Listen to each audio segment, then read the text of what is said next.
Well, howdy, howdy, howdy. Finally, senior citizen here. Greetings, boys, girls, and all of our non-binary friends, and welcome to this, a brand new day. And remember, no matter who you are valid. Thumbs up for that. And remember, if you're a bigot, well, that is a real character flaw. Anyway, brand new day, and oh boy, I made the mistake of not aiming one of my box fans on the floor in the proper direction. And because of that, I got a little bit too warm, magically. So at 4 o'clock, I came awake as my legs were preparing to cramp. Well, my right leg. And I was desperately pulling stuff and trying to get ready so I could get off the bed with it. Because if I'm vertical, I'm usually safe. Those first 5-10 seconds after I get vertical is still danger. But if I can get vertical, then I'm usually okay. I wasn't able to get vertical in time. I was comfortably warm, which meant cramp time. Even though I only have a sheet doubled over to go over the top of me. From my knees up, so from the knees down, my feet and legs are open to the air with 2 box fans running and the window open. And I only have a towel on top of the sheet. If I am not just this far above shivering, I am too warm and my legs are in danger of cramping. Well, my right leg is in danger of cramping. I do have issues with cramping on my left, but this other type of cramping also happens on my right. It is one specific muscle group on my right leg, on the inside of my thigh, that runs all the way up from my hip joint, which is deep up in your groin, all the way down to my toe.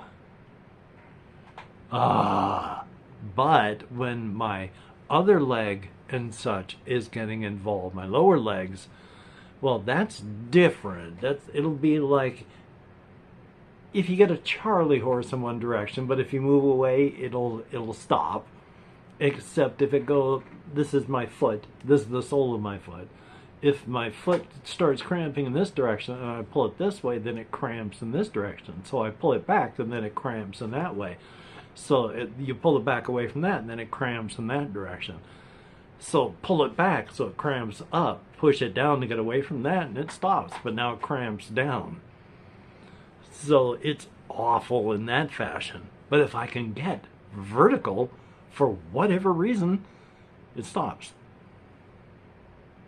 But because I was comfortably warm and I didn't get vertical in time, I had to, well, I was begging for mercy. It had to stop, but it wouldn't. And each time I was close to having it stop, it would come raging back. It was awful. Did I sleep well after that?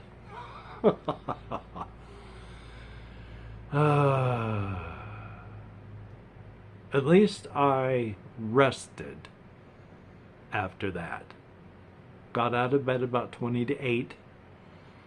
Sat here in a chair, ate food, and watched videos for too long before getting dressed. 10 o'clock, headed over to the community center. It is, I can't remember if I mentioned it, just after noon.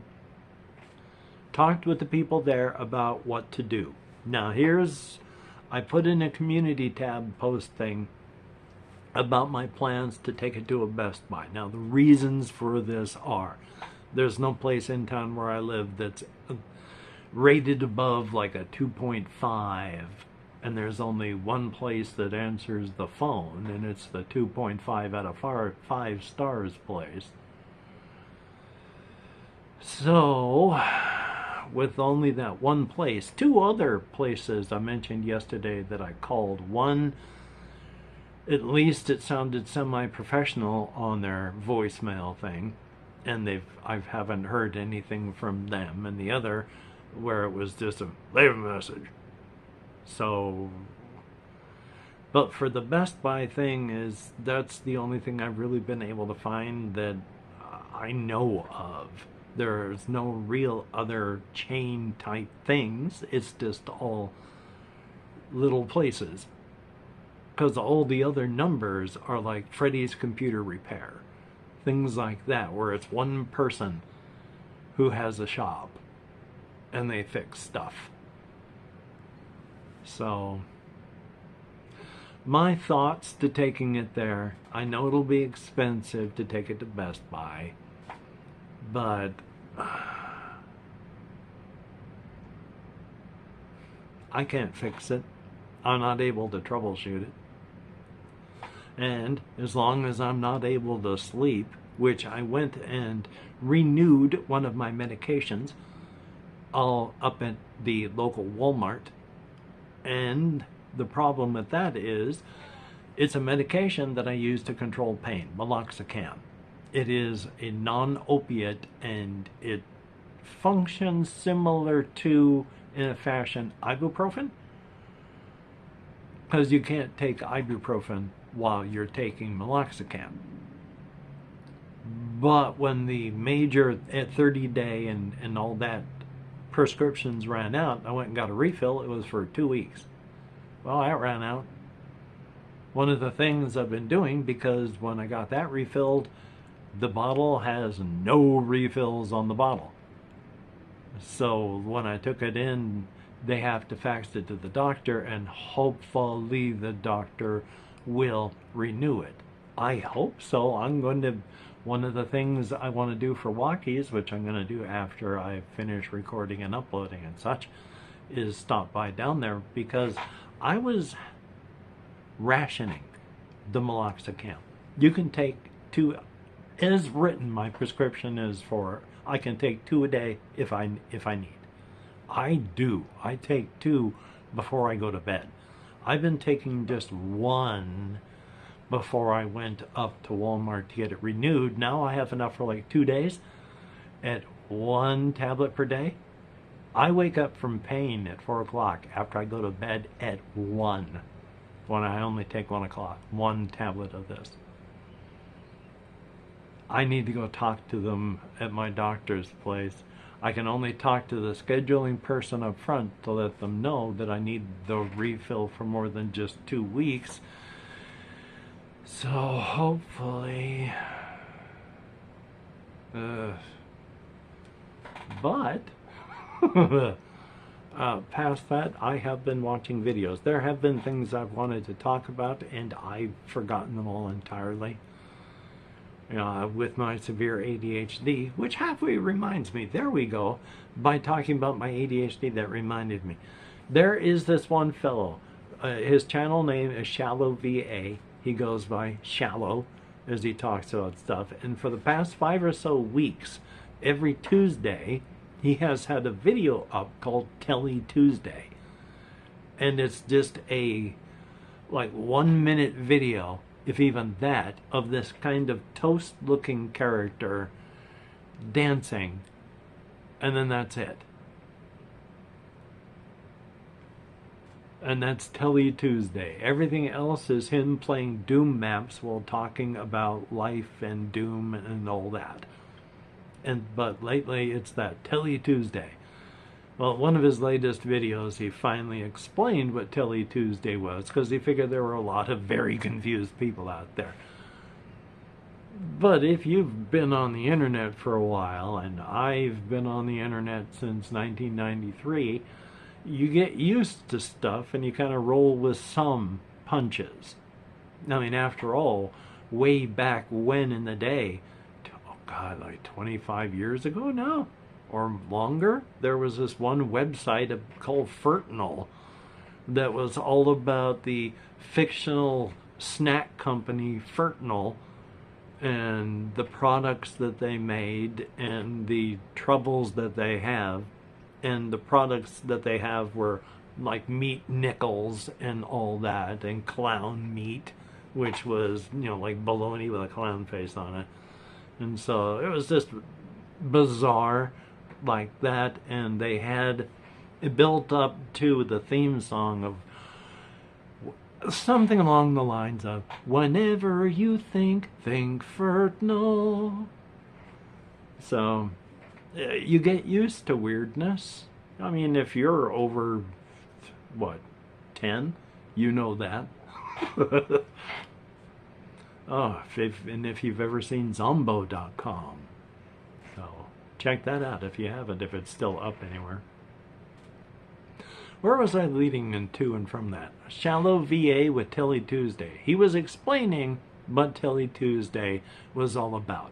There was a Doom wad way back from like 2013 that was using the mascot of a telecommunication company, I think from like Brazil, and their mascot was this orange toast character, and somebody used that character in a Doom wad that no longer really plays properly in today's source ports. So if you can't really play it, and they're trying to redo it so people can play it, but the Telly character, that orange toasty character with arms and legs that dances, it replaces the imp character.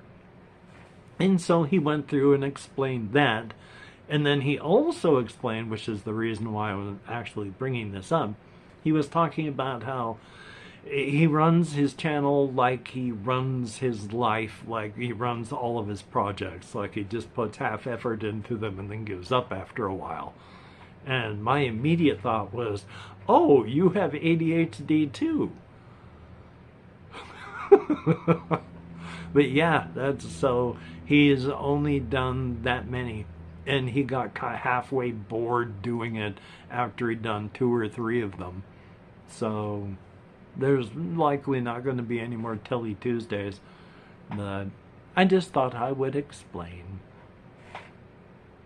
Past that, I went walkies 3 times yesterday, which is good. I've been eating a lot of crackers instead of eating other things. I've gotten a lot less. In fact, I haven't even been buying baked goods of late. So I finally, I hope, gotten away from that. I haven't gotten away from junk entirely, but I'm working on it. Like I think it was some chocolate chip cookies I had yesterday, because they have tubes of 8 chocolate chip cookies you can get for like $1.50. It's some absurdly cheap amount, and so I've been buying a pack of those instead of buying a box of donuts.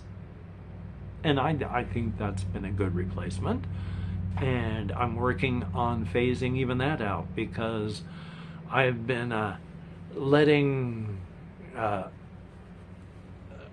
particular eating issue sink some of their claws into me a little deeper. And quite often when I don't eat anything but crackers just because I should eat but I don't want to. So hopefully I'm going to start losing some weight here, especially, now this is the part I'm happy about, since I've been out walking more. When I get to bed and I take my regular socks and then my support stockings off, my legs have been looking a lot better, which I thought for sure that they would, because I have had enforced immobility, quote unquote, because of my heel. So I haven't been out walking as much, and so I've had more accumulation of fluid in my lower legs. And I already have an issue because 20 some odd years ago, I kept getting cellulitis, and it burned out my lymph system in my lower extremities. So I've had a lot of fluid accumulation issues, which isn't cardiac related, which normally that it would be. You don't have the ability to pump the blood as hard as you should, and so you have a lot more fluid accumulation in your lower limbs, which everybody does because gravity. So at the end of the day, my legs are still, my lower legs are puffier than they should be. But compared to how they had been, I'm pleased. And as long as I can keep a walking, I think they're going to keep it doing better.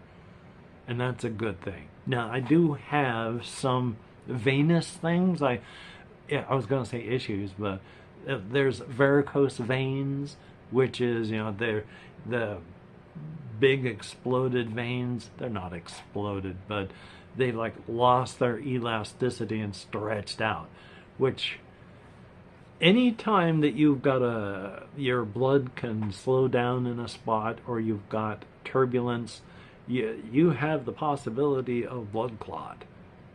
So really, I guess I should talk to my doctor about all those. Well, there we go on that. Still though, I have been thinking about characters and situations and such. I was in fact thinking about characters, but I thought I'd give her just a real quick on this one. It's with my whole inside-outside razor's edge setting. Well, I say the outside is where we are, and the inside is because there are some universes that fail.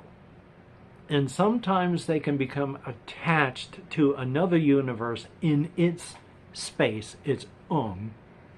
And then they become like conjoined twins, except normally they are failed universes, where just because they've hooked onto one that's not failed doesn't save it. There's nothing that can really exist in them. Not all of the universal constants form because it was imploding before it got attached. If you could travel into there, there'd be nothing. Now, the inside in my setting is different because normally there being a thimbleful of energy poured into a universe of extra universal energies because of the cosmic horror's presence. And that is enough to cause turbulence and chaos on a minor scale, but, like adherents of cosmic horror can overrun a planet and destroy everything that lives there. Minor in the cosmic sense, pretty major for everything that lives there. Oh, but, okay, and so there's that thimbleful that can do that. And then there was the equivalent of 10 Olympic swimming pools that poured onto the inside of this setting. So instead of it failing entirely, all of that energy, all of those swimming pools were poured into it as it was attaching and forming to this universe. So instead of being a failed universe, it is almost the superior of the two. It is, relative to it, an infinite ocean of possibility and potential. Now, between the inside and the outside, because they are two universes confined to the same space, they bounce and rub against each other.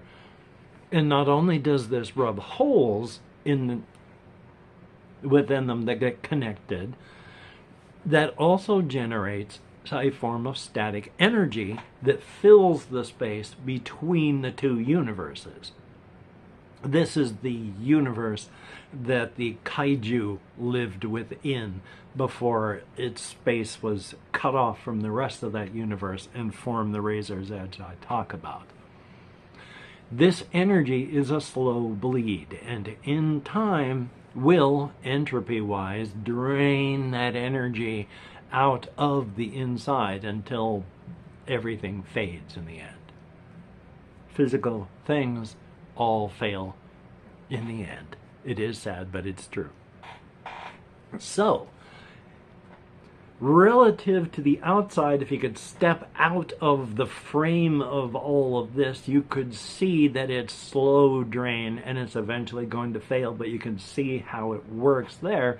Whereas when you step in and you're within that same frame of that universe, it is an infinite ocean of possibility and potential. On this ocean are islands. The island that I speak of, and they are supercontinent size, are the place that I talk about, the inside of the Apple Rock Razor's Edge, is where the King and Crimson is, and it is a supercontinent that is 22 million kilometers side to side. Bit large for an island. So these islands can be relatively small, relatively gigantic supercontinents that are larger than galaxies. But the ocean is infinite, and there are an infinite number of these islands. And some of them can be really bizarre, and some of them you wouldn't really be able to tell the difference between our world and theirs, except that that's flat. You wouldn't be able to see any curvature. Except, of course, there's no real up out there. After a certain distance above ground, it just becomes a sort of half-realized potential. So if you travel up into it, you hit that event horizon, and then because there is actually nothing up there, it is just a half-realized television program, you cease to exist. So there's no real up there out there. So while, I can't remember where I was going with this, but while infinite, it is limited. But things do change. Everything is wild and crazy. I can't remember, like I said.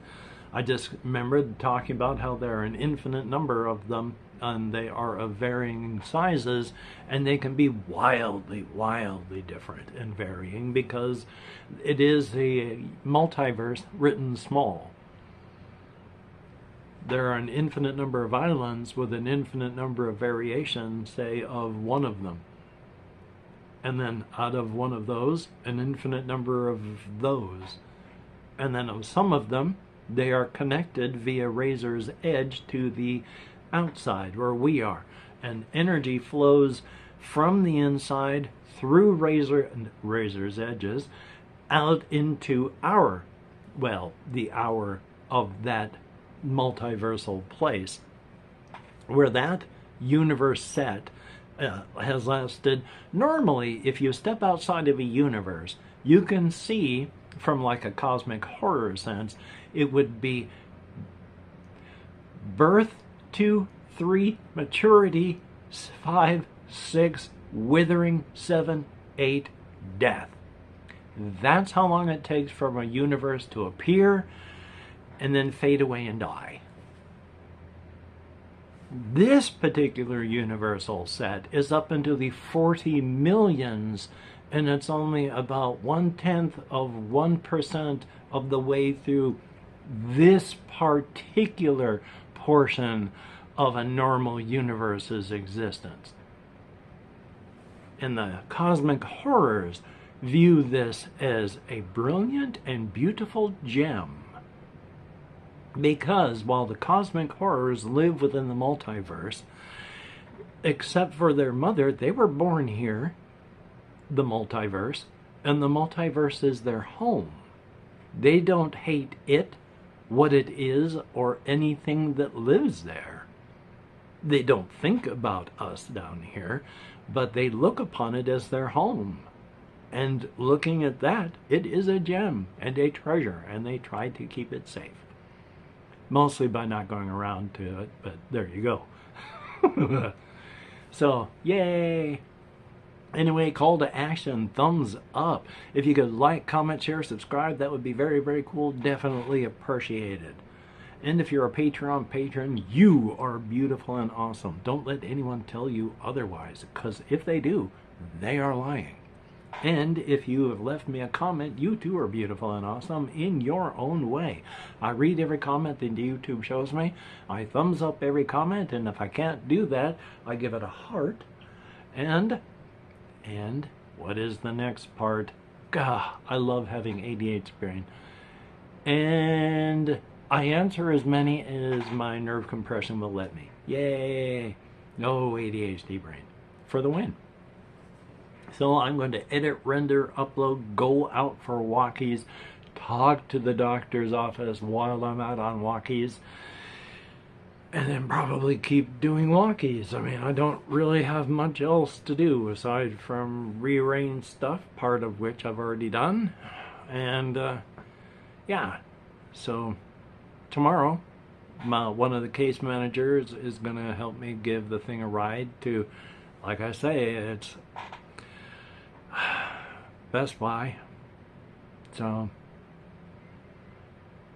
I wish there was a closer, reputable place that I could take it to. I'm not in a great hurry to spend money that I don't need to, especially with the United States barreling towards a recession. So I'm taking the route of ease, because otherwise, if I don't do something, I'm not going to get it done. Yay. Or at least I wouldn't be able to get it done anytime soon. I would get it done, because this is so claustrophobic, only being able to use a tablet. Anyway, though, until we meet again, or let me finish up by saying, of course, I hope you can get done the things that you would like to get done, and if not, do not beat yourself up, because that will not help you get it done better next time, and you deserve better. So now, until we meet again, you take care. Have a great day today. I will see you on the flip side, and that is indeed a very, very good thing. And I still need to walk over to the storage unit, grab the box for my computer, because no matter where I take it, I need to put it in the box with the packaging that it came with, and that's in my storage unit. So I got to get that done. Anyway, you take care, and I'll talk to you later.